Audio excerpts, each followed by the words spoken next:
In this video, we're going to discuss innate immunity. Remember, innate immunity is the immunity that you're born with. It's there automatically, and it does not change over time. The first line of defense in innate immunity is your surface barriers. These are the surfaces that are exposed to the outside world, so they're the barriers that keep pathogens from entering your body. Your skin, primarily. Your skin is exposed to the outside world, but don't forget about the mucosa. If you remember from 241, mucosal membranes line surfaces that are open to the exterior, like your digestive tract, your urinary tract, your respiratory tract. These are all major points of entry for infection, so it's important that your mucosa does a good job at limiting pathogen growth. There are three categories of defenses on these surfaces: mechanical, chemical, and microbiological. We'll talk about each. So both skin and mucosa have various mechanical barriers to infection. You can also just think of these as just plain physical barriers. Tight junctions are a major one. Tight junctions are where you have proteins that join two neighboring epithelial cells together. They sew it together so that nothing can pass in between those cells, so that the epithelium forms a nice tight barrier. The skin on top of these epithelial cells joined by tight junctions, the skin has a thick keratinized layer, and that's what you're seeing over here. This is the keratinized layer of the epidermis of your skin. This is a thick waterproof layer. Most pathogens can't really cross it. You also see regular shedding of the surface layer. You see this on the skin. If you've ever seen your skin just kind of peeling or flaking away, then you know that your skin sheds layers. Your mucosal surfaces do this as well. Your digestive tract sheds cells regularly, your urinary tract does, your respiratory tract sheds cells. So in case there was a pathogen that infected those cells on this top layer, it can be gotten rid of just through normal shedding. You also have a flow of air across your skin, or fluid, mucus across your mucosal membranes. That's why they're called mucosal membranes, because they're moist. Movement of air or fluid across the epithelium really helps keep pathogens from sticking. So basically they get brushed off or swept away before they have a chance to actually invade your tissues. The respiratory tract is really good at this. And the respiratory tract actually has specialized structures for moving mucus up and out, away from your lungs, which are very vulnerable organs. This is an illustration of cilia. So you have goblet cells in your respiratory tract that produce mucus that coats the surface of your respiratory tract. Particles that you inhale get trapped in that mucus, and then the cilia beat and sweep the mucus up where you can cough it out or swallow it into your digestive tract and kill whatever's stuck in that mucus. I want to show you a quick video of the cilia in action.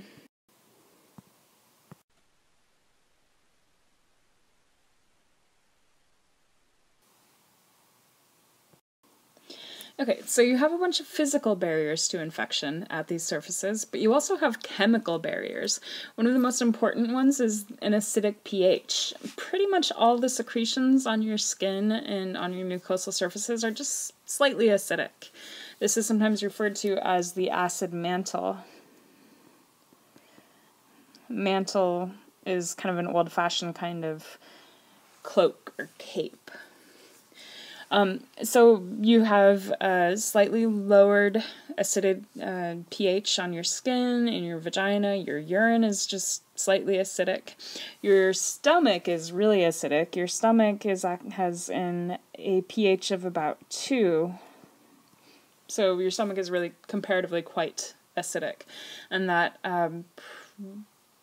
does a fair job of protecting you against foodborne pathogens, although there are some bacteria that can be protected from the acid by food particles. And so many of the pathogens that can cause foodborne illnesses are acid resistant. You also have enzymes that help protect against infection. In surface secretions, sweat, saliva, and tears, you have lysozymes, enzymes that break through the cell wall of bacteria. That's actually what you're looking at here. This is a molecular diagram of a lysozyme. You also have in the gut digestive enzymes. The same enzymes that digest your food can digest bacteria as well. So if a bacterium is going to make you sick, it needs to evade the digestive enzymes. Or you need to get so many into your gut that some of them survive. You also have various antibacterial peptides. These are just small, short proteins. The cryptidins in your intestine and defensins in your gut and on your skin. These antibacterial peptides basically poke holes in bacteria. And bacteria can't survive having holes poked in them, just like you wouldn't survive having holes poked in you. Researchers are actually working on antibiotics that mimic defensins. Defensins are so good at fighting bacteria that there are scientists that are trying to figure out how to make artificial defensins that can act as a new type of antibiotic. These are also highly evolutionarily conserved. There are forms of these peptides found in invertebrate animals and even in plants. The last part of the chemical barriers to infection is actually coming from the adaptive immune system, and that's immunoglobulin A. Immunoglobulin is a fancy term for an antibody. So there's a type of antibody called IgA, Ig standing for immunoglobulin, that's actually secreted in your sweat and saliva. So it's found in your mouth, helping protect you from foodborne illnesses, and it's found in your sweat, helping protect your skin from infection. This is one point where the adaptive immune system kind of helps the innate immune responses out. Lastly, we have protection by our normal microbiota. By normal microbiota, I mean the bacteria and yeast that are normally found on and in our body. Now, you may be used to thinking of bacteria and yeast as bad, as pathogens, as things that cause disease, but we actually all are just covered and coated in bacteria that do us no harm. Bacteria that help out our digestive tract, bacteria on the surface of our skin. It's even been proposed that you could take a bacterial fingerprint of someone, that you could tell who touched a surface by looking at the spectrum of bacteria in their fingerprint. So these normal microbiota, they don't cause us harm, and they actually help protect us. They actually help protect us from pathogenic, disease-causing organisms. And this slide lists the ways in which they do that. They may just outcompete pathogens. If you have normal microbiota taking up the surfaces of your mucosa and of your skin, then there's no place for pathogens to attach, or maybe there's no nutrients for left for the pathogens. They also produce molecules that inhibit the growth of other bacteria, so there's a little interbacterial warfare going on. They produce acid. They contribute to the acid mantle, lowering the pH, so inhibiting pathogen growth. And there's even some evidence that they help stimulate and help shape our immune system. If you look at mice that have been grown in a completely germ-free environment, their immune system is actually really weak, and it just doesn't work. They're very, very vulnerable to infection because their immune system never really learned how to respond. So all of these ways in which our normal microbiota can protect us are important. And disruption of the normal microbiota can lead to disease. You see this in patients that have been taking strong antibiotics that eliminate your gut microbes. these patients are vulnerable to a nasty infection called C. diff that can cause very severe, very debilitating, bloody, nasty diarrhea. Okay, so your skin and mucosa are your surface barriers, but what comes into play if a pathogen does get past those barriers? This is where we have phagocytosis, natural killer cells, yes, that's really what they're called, inflammation, antimicrobial proteins like complement and interferons, and fever. These are all part of the internal innate immune response. I'm leaving this slide here as a reference. We'll take each one of these individually. First, and arguably the most important internal defense, is phagocytosis. Phagocytosis means cell eating. So in phagocytosis, you have a cell of your innate immune system that takes in a pathogen, bacteria or a virus, sitting in the cytoplasm of the cell, fuses that phagosome, that vesicle that contains the engulfed bacteria, fuses it with the lysosome, and then the enzymes in the lysosome break down the bacteria until it's just non-functional fragments. The main phagocytes in the body are the macrophages and the neutrophils. Those are the two principal phagocytes. Let's take a quick look at phagocytosis in action. The video I'm going to show you is of an amoeba eating lunch. It's an amoeba eating a couple of paramecia, but the basic idea is the same, and it's thought that the phagocytosis our macrophages and neutrophils do evolved from the feeding mechanisms of organisms like amoeba.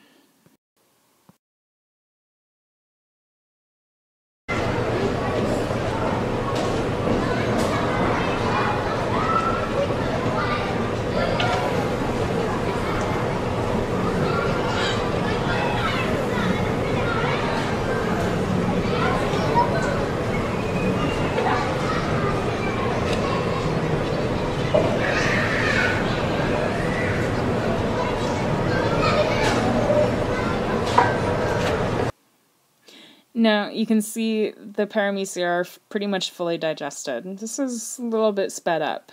You feel kind of bad for the paramecia, don't you?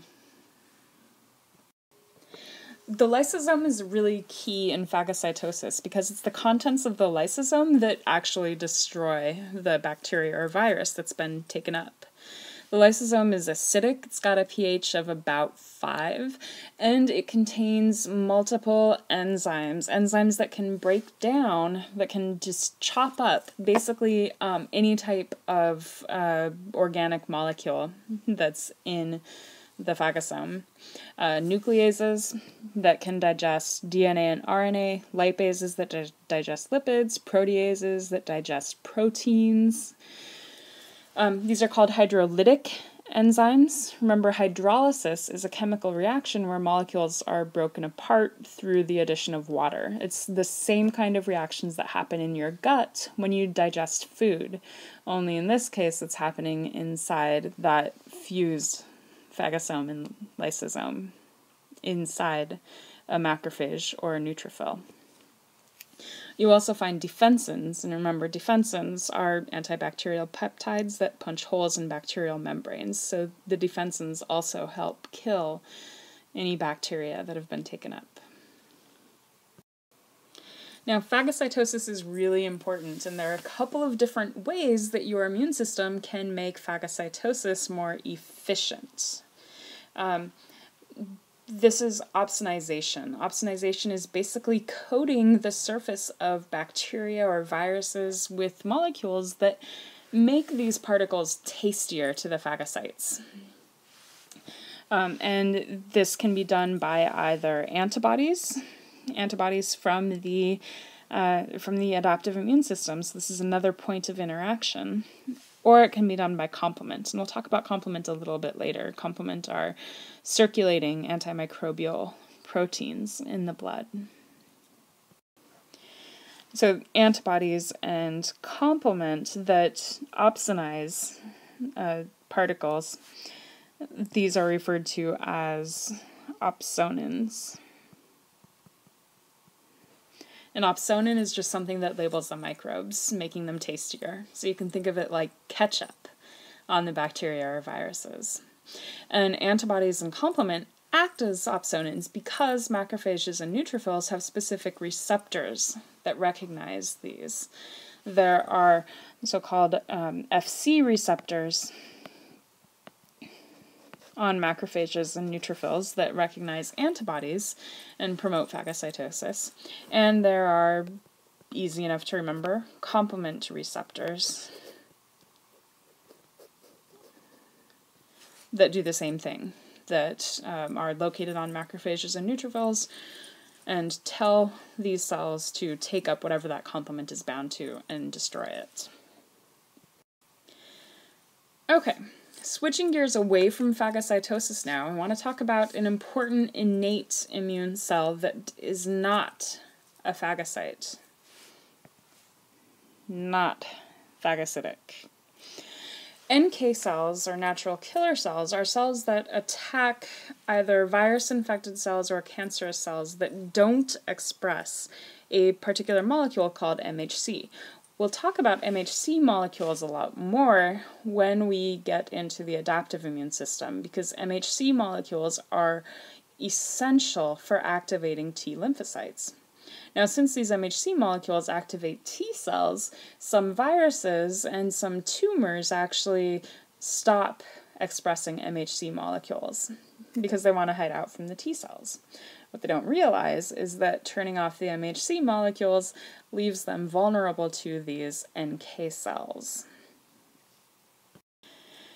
NK cells are usually smaller than their target cell, like you can see in this diagram here, in this actual image of an NK cell attaching it to its target cell and killing its target cell. So NK cells can't phagocytose their target cell. Instead, what they do is they basically tell that target cell to commit suicide. Apoptosis is also called programmed cell death, and that's a little program that's ready to go in all of our cells. It's important in development. It's the reason why we don't all have webbed fingers, because cells have this little suicide program in them. But the NK cells can trigger this suicide program.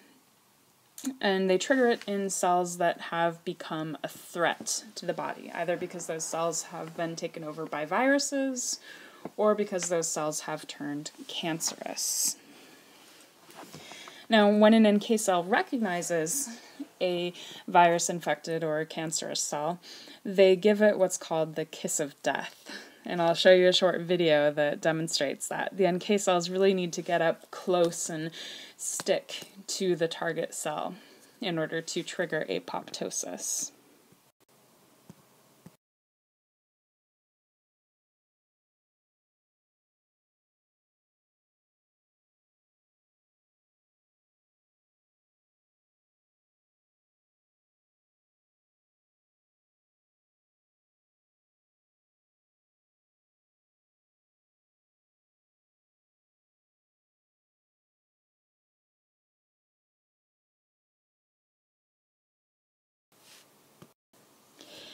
NK cells kill target cells by dumping granules onto the surface of the target cell.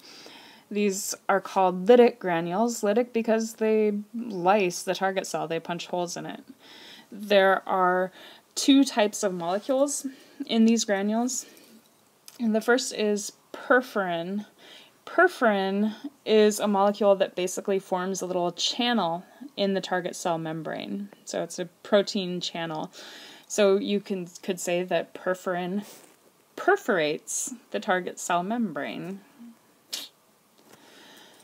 The other type of protein that you find in the lytic granules are granzymes, and granzymes are basically enzymes that trigger apoptosis. So Once perforin forms the channel, granzymes pass through that channel into the target cell membrane and trigger the apoptosis pathway. Okay, we've talked about phagocytosis, we've talked about NK cells, now it's time to talk about inflammation. Inflammation, you may be used to thinking of inflammation as kind of a bad thing, and it can be if it happens over an extended period of time, and if it happens when it's not supposed to. But inflammation is also an important part of the immune response. It's a perfectly natural, perfectly healthy, essential part of responding to an infection. It only becomes a problem when there's not actually an infection, or when it doesn't go away. Inflammation is recognized by 4 signs. You'll sometimes hear these referred to as the cardinal signs. If you want to discuss them in Latin, you would call them rubor, calor, tumor, and dolor. If you would like to use English, you would say redness, heat, swelling, and pain. You're looking at an image here of a patient with gout, a type of joint inflammation in the left hand, and this is their normal right hand. You can see the redness and the swelling, and you can't really tell about heat or pain from a photograph, but I'm sure we can imagine what this would feel like. Now, inflammation is important. It serves a number of different functions. It brings in cells of the immune response to the site of infection. It brings in proteins of the immune response.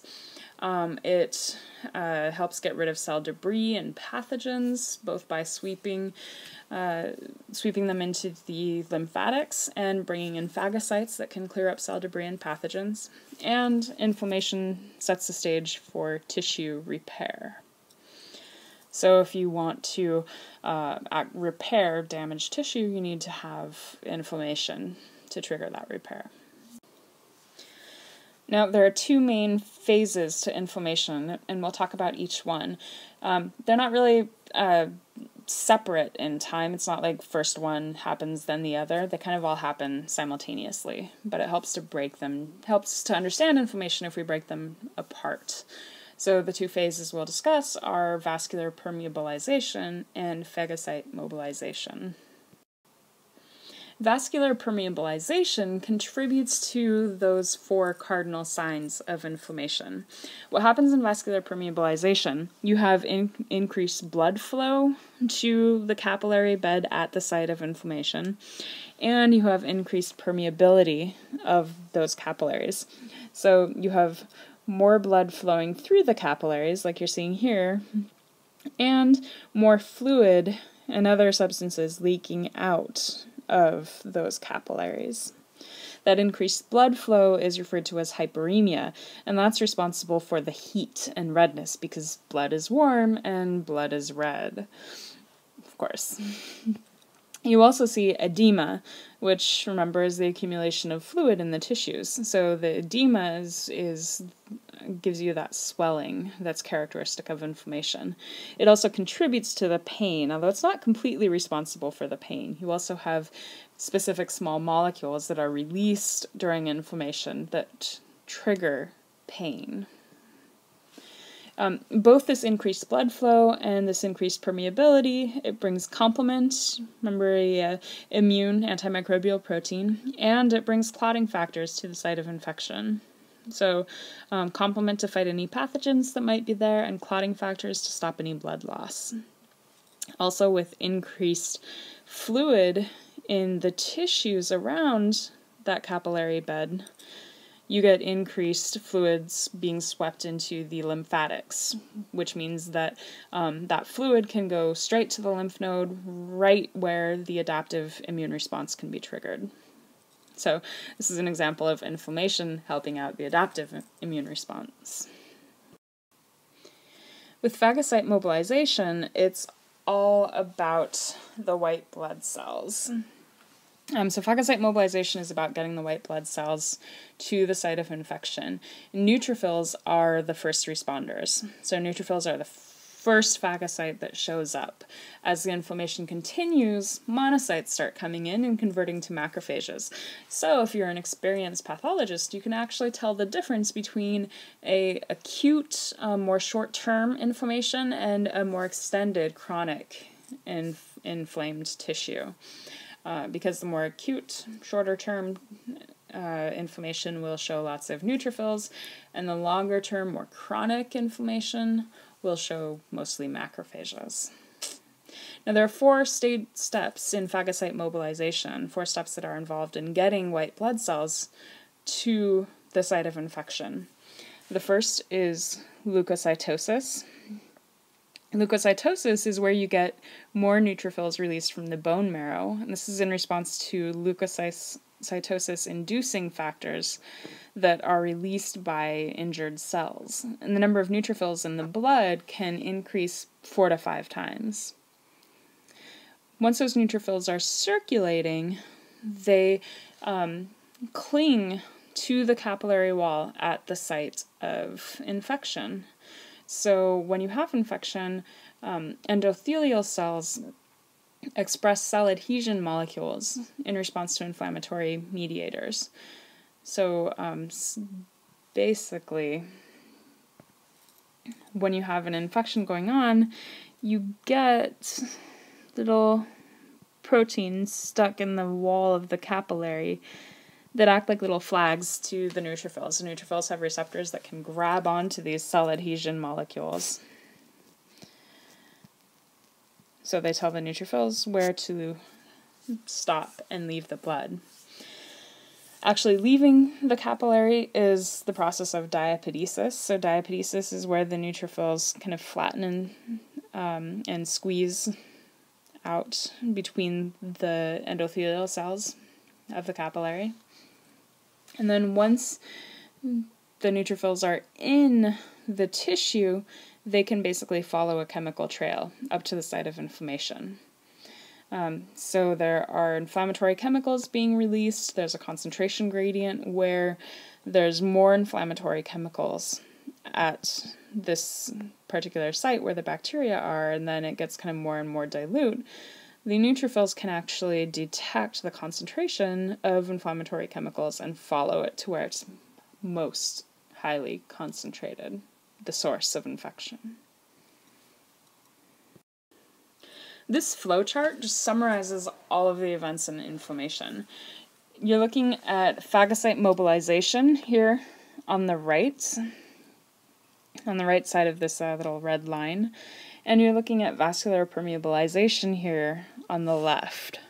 So phagocyte mobilization, you have leukocytosis, you have migration, margination, diapedesis, chemotaxis, and then phagocytosis, eating up all of the pathogens and cell debris. You also have various chemical mediators. Histamine is one important one that promote inflammation, that stimulate vasodilation. So this is going to lead to that increased blood flow and stimulate increased capillary permeability. So vasodilation and hyperemia leading to heat and redness, increased permeability leading to pain and swelling. Next on our list of innate internal defenses, we have antimicrobial proteins, the interferons, and complement. When we talk about interferons as antimicrobial proteins, we're talking specifically about the type 1 interferons. These include interferon alpha,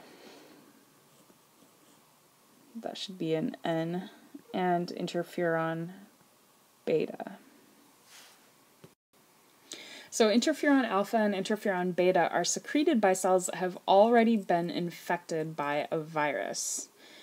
Now, what viruses like to do when they infect a cell is they turn that cell into a virus-making factory. So basically, once this cell is infected, it's become a threat to the body, all right? Because all it's doing now is producing virus, right? But the cell has one last little thing it can do, and that's secreting interferon alpha and interferon beta. So it's basically this cell is saying, it's too late for me, I'm a goner, but then it sends out the interferons acting like a little message to the cells around it saying, save yourselves. Okay? And what these interferons do is they tell nearby cells to start making antiviral proteins that make the nearby cells more resistant to virus infection. Okay, so interferon alpha and beta, they attach to receptors on the surface of nearby cells, and they trigger activation of interferon-stimulated genes. And there's a whole suite of interferon-stimulated genes, like in the hundreds of genes that are turned on by interferon alpha and interferon beta. All of these genes are geared towards limiting virus production. So they block viral entry, some of them stop protein synthesis. So that can basically keep cells around the cell that's already infected. It can help its neighboring cells to resist the viral attack so that they don't get infected. Now note, this is all geared towards protecting against virus infection. So the type 1 interferons are really an antiviral response. Complement, note this is complement with an E. Complement, in contrast, is an antibacterial response. Over here you're looking at a paper, and it's from 1979, but it's a really nice visual. This shows you what complement does to bacteria. So you're looking at a very standard bacterium, E. coli. This is E. coli that's been exposed to inactivated complement. So basically they took the complement and they boiled it so that it wouldn't do anything. This E. coli is perfectly healthy, perfectly fine, it's totally happy. But when you expose E. coli to active complements, this is not a happy-looking bacterium. And of course it's not, because complement has a number of really effective antibacterial capabilities. What you're mostly seeing here is this third one, direct killing of bacteria. It can poke holes in the bacterial membrane. As you may be starting to pick up on, that's kind of a common theme, is just poking holes in the bacterial membrane in order to kill it. Complement proteins are normally circulating in your plasma, but they're normally inactive. They become active when they bind a pathogen surface, either binding the pathogen surface directly or indirectly through recognizing antibody that's bound to the pathogen. Once they get active, you see this cleavage cascade, proteolytic cascade. What that basically means is that complement is activated by being fragmented. So you have one complement protein in its whole inactive form, and when it's chopped in half, that's its active form. And it makes it a cascade because now this little active form can go and catalyze the cleavage of another complement protein. Right? That's what I mean by a cleavage cascade. It's similar to the cleavage cascade that happens in clotting, only we're talking about very different proteins and very different effects. And the three main effects are summarized here. Opsonization, which we talked about, remember making particles more tasty for phagocytes. You also get the fragments of complement are released and they trigger inflammation. So they're just released into circulation and they promote the inflammatory response. Direct killing is formation of pores in the surface of bacteria. That's what you're seeing. That's why the E. coli looks kind of shrunken and fallen in on the previous slide. And the complex that does this is called the membrane attack complex. So you can think of it as a Mac attack. I want to come back to this activation of complement. There's two pathways, the classical pathway and the alternative pathway. The classical pathway is actually where you have complement targeted to a bacteria because of antibody. So you have this little bacterium, you have an antibody sitting on the surface of it, and then complement comes along and recognizes that that antibody is bound to a bacterium and starts activating. In the alternative pathway, it's just spontaneous activation. And complement just gets spontaneously activated in the blood, and the activated complement just lands directly on the surface of the bacteria. This alternative pathway just happens randomly, but it only targets bacteria because your cells actually have complement inhibitors that turn that alternatively activated complement off. They keep it from progressing. Bacteria don't have complement inhibitors, so spontaneously activated complement will go like gangbusters on the surface of bacteria. And don't worry about all the numbers here. What I want you to understand about complement, I want you to understand the classical pathway and the alternative pathway, and I want you to understand the effects: opsonization, inflammation, and formation of the membrane attack complex, the MAC attack. Last on our list of internal innate defenses is fever. Fever is another one of those things that you might be used to thinking of as a bad thing. You know, if you have a kid and they run a fever, you try to bring that fever down. But like inflammation, fever is actually a natural, helpful response to infection. Fever is initiated by molecules called pyrogens.